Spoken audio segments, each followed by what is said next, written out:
मध्य प्रदेश में राहुल गांधी की भारत छोड़ो यात्रा ने एंट्री कर ली है। जहां भारत छोड़ो यात्रा मध्य प्रदेश के अलग अलग जिलों के लिए बढ़ रही है, तो वहीं इसी बीच कांग्रेस को एक बड़ा झटका मध्य प्रदेश में लगा है, जहां पर कमलनाथ के मीडिया समन्वय के रूप में काम कर चुके कांग्रेस मीडिया विभाग के उपाध्यक्ष नरेंद्र सिंह सलूजा ने भारतीय जनता पार्टी का दामन थाम लिया है। देखिए एक खास रिपोर्ट।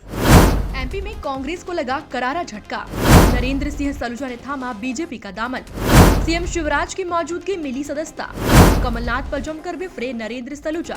राजधानी भोपाल में सीएम शिवराज सिंह चौहान की मौजूदगी में नरेंद्र सिंह सलूजा बीजेपी में शामिल हुए।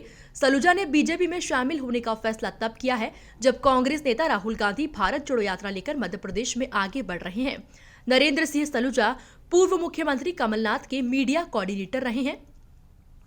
साथ ही वर्तमान में कांग्रेस मीडिया विभाग के प्रदेश उपाध्यक्ष के रूप में दायित्व निभा रहे थे, लेकिन अब उन्होंने बीजेपी का दामन थाम लिया है, जहां पर भारतीय जनता पार्टी के सदस्य वह बन चुके हैं।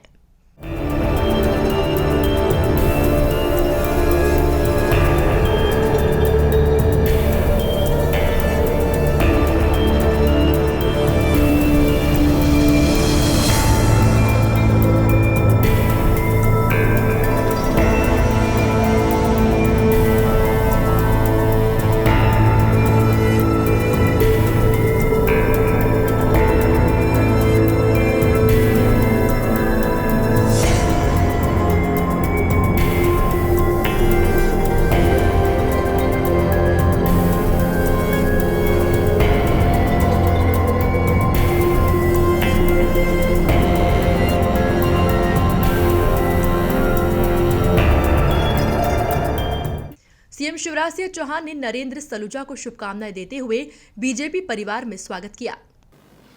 सलूजा जी चिंतक, बहुत अच्छा सोच रखने वाले और उनके मौलिक विचार कई बार अद्भुत होते हैं। प्रधानमंत्री श्रीमान नरेंद्र मोदी जी के व्यक्तित्व और कृतित्व से और बाकी कारण वो स्वयं बताएंगे से प्रभावित होकर आज भारतीय जनता पार्टी के इस परिवार में सम्मिलित हो रहे हैं। भारतीय जनता पार्टी एक वैभवशाली, गौरवशाली, संपन्न और समृद्ध भारत के निर्माण के लिए मोदी जी के नेतृत्व में काम कर रही है और राष्ट्रीय पुनर्निर्माण का हिस्सा अब हमारे सलूजा जी हैं। उनके आने से भारतीय जनता पार्टी को मजबूती मिलेगी, बहुत बल मिलेगा और एक ऐसा नेता जो अपने तर्कों के और तथ्यों के आधार पर अपनी बात रखते हैं, भारतीय जनता पार्टी के पास होंगे।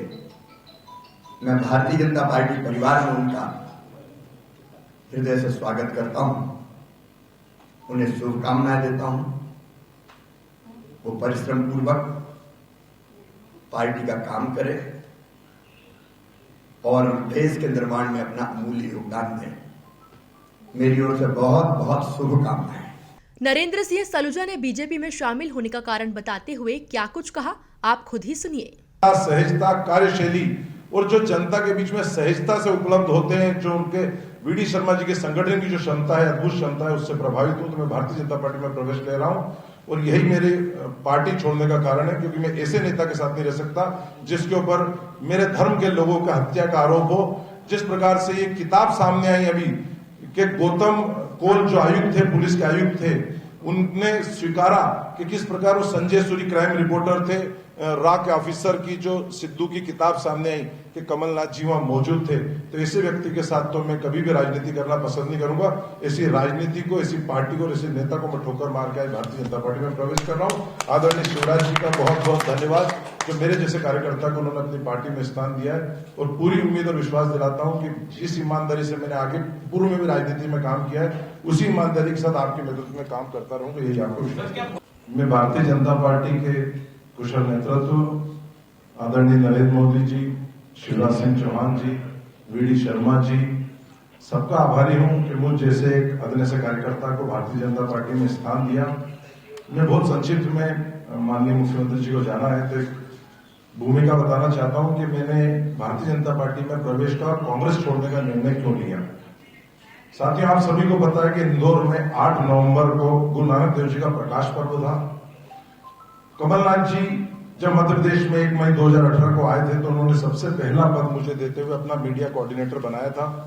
उनके साथ 5 साल से काम कर रहा हूं, मीडिया का उपाध्यक्ष भी हूं और लगातार उनके साथ जुड़ के काम कर रहा था। लेकिन जब से मैं उनके साथ जुड़ा हूं, कई लोगों ने मुझे कहा कि 84 के दंगों में उनका नाम है, लेकिन मैं उन चीजों को खारिज करता था। मुझे लगता था कि शायद राजनीतिक विद्वेष के कारण कुछ लोग ऐसा कहते हैं।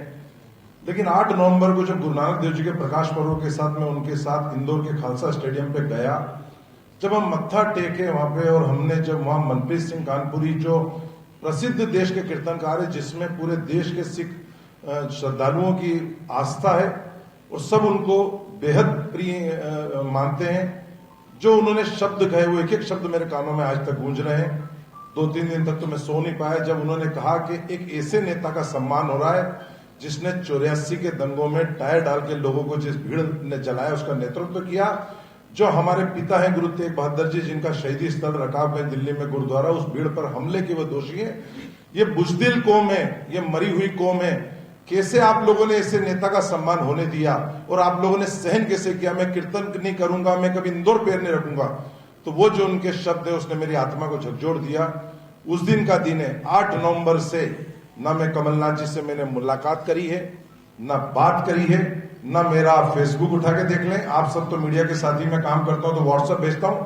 8 तारीख से मैंने ना कमलनाथ जी का, ना कांग्रेस का, ना कोई ट्वीट, ना कोई फेसबुक, ना कोई सूचना, ना किसी कार्यक्रम में शामिल नहीं हुआ। यहां तक कि उनके जन्मदिन पे सबसे पहले मैं तलवार भेंट करता था। हर वर्ष के फोटो है मेरे, इस बार जन्मदिन पे बधाई देने भी नहीं आया, क्योंकि एक ऐसे व्यक्ति के ऊपर जिसके ऊपर मैं सबसे पहले अपने धर्म का हूं, समाज का हूं और मुझे आहत किया है, मैं उस व्यक्ति के साथ नहीं रह सकता जिसके ऊपर मेरे धर्म के लोगों ने, जिस प्रकार से दिल्ली, पंजाब के और वर्ल्ड के, ऑस्ट्रेलिया से ज्ञानी गुरुदेव सिंह जी का वीडियो आया कि किस प्रकार सिखों के 84 के दोषी उसका स्वागत कर रहे हैं, तो ऐसे व्यक्ति के साथ तो मैं कभी नहीं रह सकता। इसलिए मैंने निर्णय लिया है कि मैं ऐसे पद को, ऐसे व्यक्ति को, ऐसी पार्टी को ठोकर मारता हूं। मेरे लिए पहला मेरा धर्म समाज है।